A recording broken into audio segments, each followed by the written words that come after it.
Pinag-aaralan na ng Department of National Defense o DND ang pagbili ng matitirang P-3 Orion surveillance plane ng Japan kapag nag-upgrade na sila. Ito'y bago pa man masimula ng pag-uusap ukol sa Visiting Forces Agreement o VFA kasama ng Japan. Naniniwala ang Armed Forces of the Philippines na malaki ang maitutulong nito sa pagbabantay sa West Philippine Sea. At live mula sa Quezon City, may report si Rafi Tima. Rafi. Ivan, 2 linggo nga lang matapos bumisita ang Pangulong Aquino sa Japan ay nakikita na yung bunga ng mga Defense Cooperation Agreement na pinirmahan ng dalawang bansa. At dahil nga dito, hindi na lamang Amerika at UN yung masasandalan ng Pilipinas dahil nariyan na raw ang Japan. 1999 nang unang magkaroon ng Visiting Forces Agreement o VFA ang Pilipinas sa Amerika. At nito lamang 2012, niretipikahan ng Senado ang Status of Visiting Forces Agreement ng Pilipinas at Australia. Ngayon, seryoso na umano ang diskusyon para pag-usapan ang pagkakaroon naman ng Visiting Forces Agreement sa pagitan ng Pilipinas at Japan. Kasi constitutional requirements natin yan na para magkaroon ng legal presence yung mga visiting forces dito sa Pilipinas ay kailangan magkaroon ng isang kasunduan na iraratify ng Senate. Dahil kung hindi, illegal ang kanilang pagbisita dito para mag-conduct ng anumang military activities, particularly joint military exercises. Ang naganap na joint military exercise ngayong linggo sa Palawan sa pagitan ng Pilipinas at Japan Self-Defense Force ay maliit at maiksing military exercise lang. Pero para ito ay mapalawak, kailangan na ang VFA. Matapos matalo ang Japan noong World War II, isinama na nila sa kanilang konstitusyon na hindi na sila magkakaroon ng puwersa militar para makapanggera. Pero nitong mga nakaraang taon, mas nagiging agresibo ang Japan sa pagtatanggol sa kanyang mga teritoryo, lalo na laban sa China. Nagkakaroon ng innovation yung Japanese Self-Defense Force na maging aktibo sila sa rehiyon dahil nga sa kanilang pangamba na nagkakaroon na ng emerging power sa Asia. At yan yung patuloy na paglakas at pagiging mas agresibo at assertive ng China. Taon ang binilang bago nagkaroon ng VFA sa Amerika at Australia. Pero sa mga nangyayari ngayon sa West Philippine Sea, posible umanong mas maiksi ang magiging negosasyon sa pagitan ng Pilipinas at Japan. Bukod sa mga Hapon, ang South Korea, tila nagpapakita na rin umano ng interes na magkaroon din ng VFA sa Pilipinas. Lumalabas na isa na itong major power competition. Naging arena na ng major power rivalry ang South China Sea. So it's beyond territorial disputes na ito ngayon. So at ang Pilipinas ay natatrap tayo.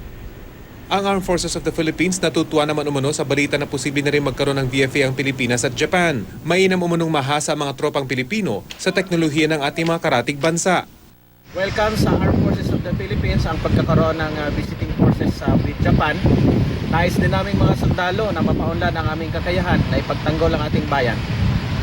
Kaya naman ngayon pa lang interesado na ang Department of National Defense na bumili ng surveillance plane na P-3 Orion mula Japan.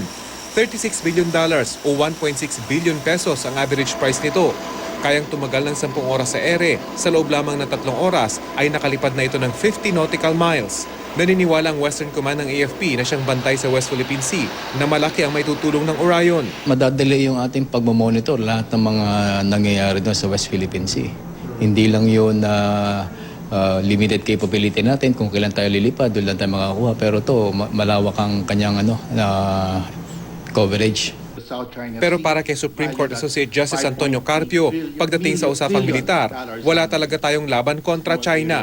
Anya, ang legal na proseso lang ang tanging paraan para maipanalo natin ang ating teritoryo. Paliwanag ni Carpio, ang basehan lang kasi ng China sa 9-line claim nito ay kasaysayan.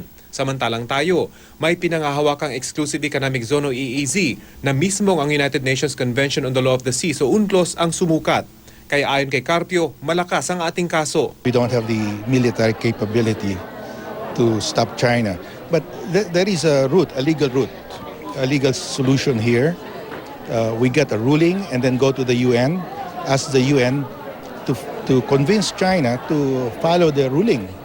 Ang unang desisyong ilalabas ng UNCLOS matapos ang oral argument sa July 7 ay kung meron ba itong jurisdiction na dinggin ng maritime dispute. Umaasa si Carpio na papabor sa atin ng desisyon dahil kapag sinabi ng UNCLOS na wala itong jurisdiction, para na rin daw nitong sinabing kahit sino na lang ay maaaring umangkin ng anumang yamang dagat. Ivan, habang ang Pilipinas ay naghihintay sa magiging resulta ng legal na hakbang nito sa UN, ayon sa mga nakausap nating mga eksperto, patuloy at paspasan yung reclamation ng China sa West Philippine Sea. Dahil batid nitong oras na pumuburang desisyon sa Pilipinas, dehado na sila sa mata ng international community. Pero by that time, matindi na ang hawak ng China sa ilang bahagi ng pinag-aagawang teritoryo. Ivan? Rafi, balikan ko lang yung pinag-uusapang VFA sa pagitan ng Pilipinas at Japan. Mas familiar tayo sa capability, sa military capability ng Amerika, no? But in terms of capability, kumusta ba ang Japan and what do we stand to benefit kung sakaling nga magkaroon ng VFA sa pagitan ng dalawang bansa?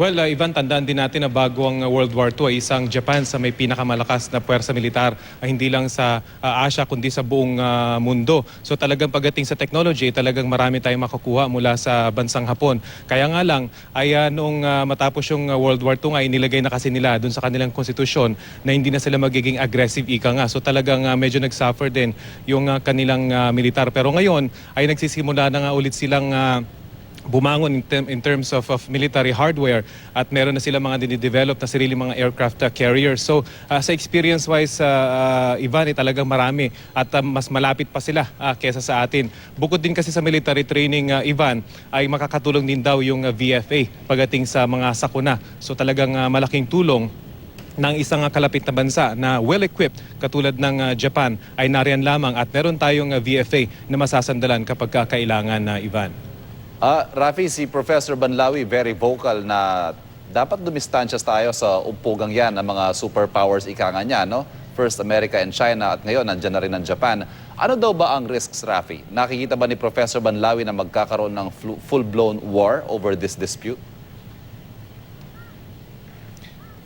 Well, ayon nga kay Professor Banlawi, Ivan, hindi talaga tatahimik yung China sa tila pagpapadami nga ng Pilipinas sa kanyang mga kakampi. Ika nga, nagsimula sa Amerika, ngayon naman Japan at sa susunod, posibleng South Korea. So bukod sa perception na paglakas ng ating posisyon dahil sa pagdami ng ating mga kakampi, itong mga bansang ito ay may sarili ring issue sa China. Yung Japan particular na, bukod sa agawan sa isla sa East China Sea, matindi rin yung kanilang history. So ang kinakatakot nitong si Professor Banlawi ay drag in yung iba pang mga superpowers dito sa rehiyon, particularly ang Russia, dahil dikit naman dito ang China. So pag pumasok na yung ganyang usapin, hindi na lamang talaga agawan sa teritoryo ang issue dito sa West Philippine Sea, kundi posibleng maging mini arms race na rin. Dahil, we have to remember, tayo mismo ay nag-acquire na napakaraming mga armas para naman madepensahan natin yung ating mga teritoryo. Ganon din ang ginagawa ngayon ng Japan. At of course, China ay meron na rin sariling aircraft carrier. Hindi lang yung mga bansa sa may east, kundi dito sa Southeast Asia, Ivan, ay ganun na rin ang ginagawa. So talagang ang kinakatakot nila kapag nagpatuloy yung ganitong girian, yung ganitong posturing, ay hindi yan magiging maganda. Ang mas maganda raw sana ay economic na lang yung pairalin at legal na aspeto. Sa gayon ay mas marami makikinabang pag-usapan kung paano mapapakinabangan jointly itong mga contested areas na ito, Ivan. Rafi Tima, maraming salamat.